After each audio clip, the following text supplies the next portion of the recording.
Driver parked illegally for 2 minutes, and he got a message on his phone that he got a ticket for about $40 US because they saw it on the camera. Now, there are real questions what the CCP's goal is about citizen tracking and social scoring.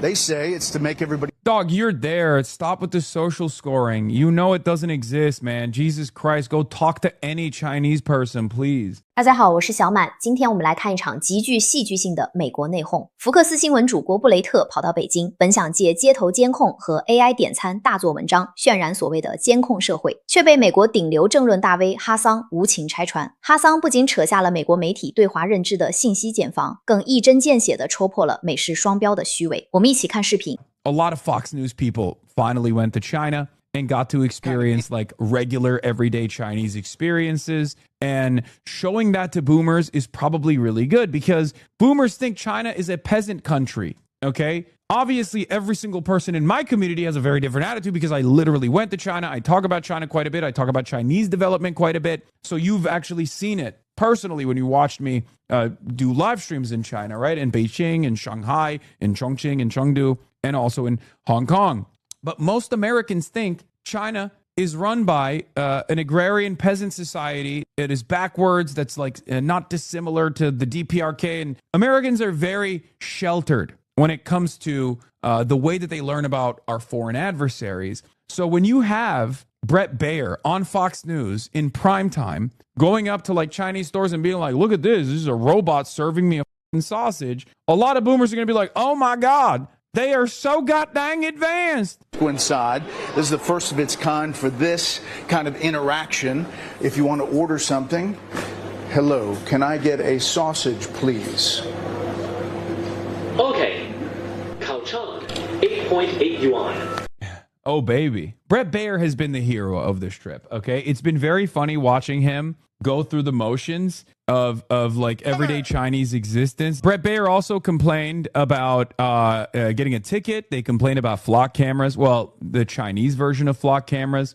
That's also very funny. A couple things that I obviously also experienced was like that there is definitely a lot of surveillance that's in your face in Beijing. Especially. Definitely in a lot of major Chinese cities as well, but certainly in Beijing, there's an environment of tension. Beijing is a very, I would say, uptight city in comparison to many of the other Chinese cities that I experienced. Shanghai is very Western facing. If you're really into like a Western cosmopolitan, there's something for everybody in China because it's so vast, it's so large, and there are so many significant cultural differences from city to city. If you like Western style cities, you will love Shanghai. That was, Austin's favorite. I liked Chongqing and Chengdu the most. Probably Chengdu was my favorite because there are very different, like very distinct cultural attitudes in these different cities. And I think Chongqing and Chengdu were like real Chinese cities as opposed to like Beijing is basically like Washington, D.C. in many respects. It's very uptight. It's very serious. And there is definitely an environment of tension where you're like, I don't want to fuck up. I don't want to do something wrong here. And I didn't feel that way in Chongqing or Chengdu at all. Now, there's a distinction here, okay? American surveillance is covert. Chinese surveillance, on the other hand, is overt. Chinese surveillance is in your face. American surveillance is not so much in your face with the exception of flock cameras and things like that, right? And I find that very interesting. Obviously, Brett Baer is, America literally does this already low. You can get a ticket in a mall in multiple cities due to automated cameras. Yeah. In fact, Fox News crew in Beijing got ticketed by CCP surveillance cameras after illegally parking for just 2 minutes. I have a lot of opinions on this. Okay. In fact, because on the one hand, the overt surveillance that's like constantly in your face in Beijing, especially, is an interesting culture shock for many Americans. And yet the things that they're fucking complaining about here are things that Fox News would absolutely want. Like Fox News viewers would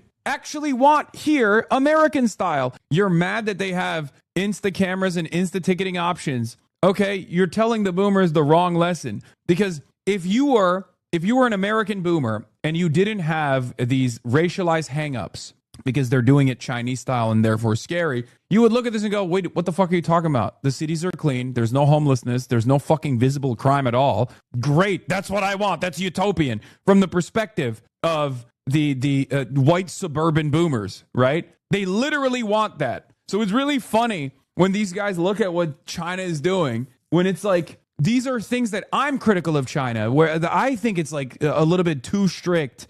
The social engineering that takes place in China is far too strict for my taste. I'm a social libertarian in many respects as a Westerner, right?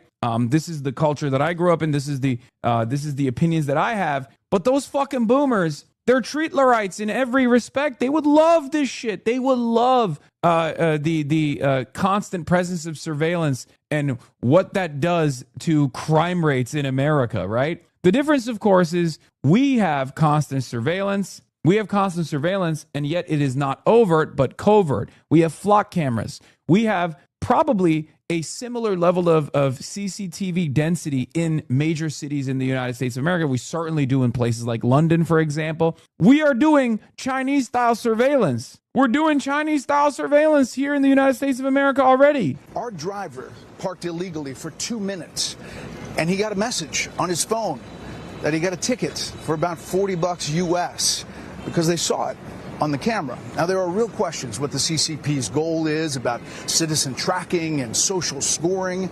They say it's to make everybody... Dog, you're there. Stop with the social scoring. You know it doesn't exist, man. Jesus Christ, go talk to any Chinese person, please.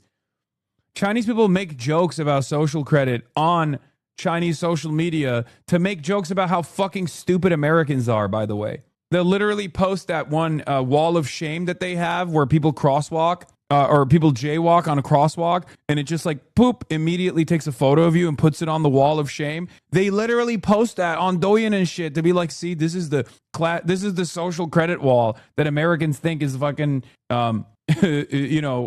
social credit. Also, we unironically do have social credit. They don't. We do. That's what's so funny about it. We're like, oh, imagine having social credits as a system. Imagine having a social credit system. How dystopian. Bitch, we have it. They don't even have it. Every time there's like a regional pilot program that takes place in a country with 1.4 billion people, okay, and then the federal government's like, we don't like this, nix this program. That's literally what happened with the social credit system. It was for businesses in a certain area.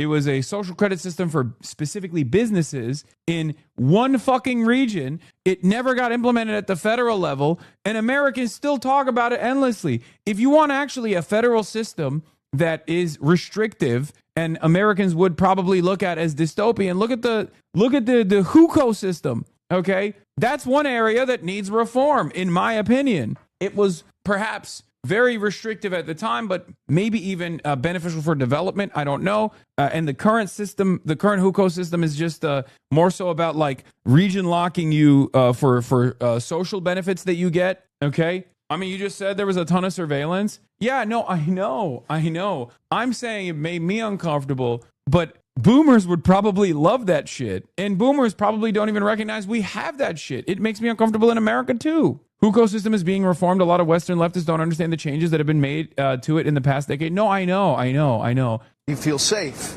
These cameras are watching every minute. They're everywhere. And while they're watching us here in China, we hope you continue to watch. Special report from Beijing. I say it's so cool we have flock cameras and no high-speed rail or interest in developing our infrastructure. We also literally do have this exact same system. Like I said, we have the flock cameras. We have mass surveillance, like always on, constant mass surveillance and AI tracking on top of that in the United States of America. Big Brother is watching. There are literally cameras everywhere in Beijing. We are outside the Haidian station, and I can count at least 20 on this corner. In fact, in Beijing, they've added 1,500 cameras just this year alone. They see everything. There's nobody jaywalking here because they could get a ticket right away. In fact, our driver parked illegally for 2 minutes, and he got a message on his phone that he got a ticket for about $40 US.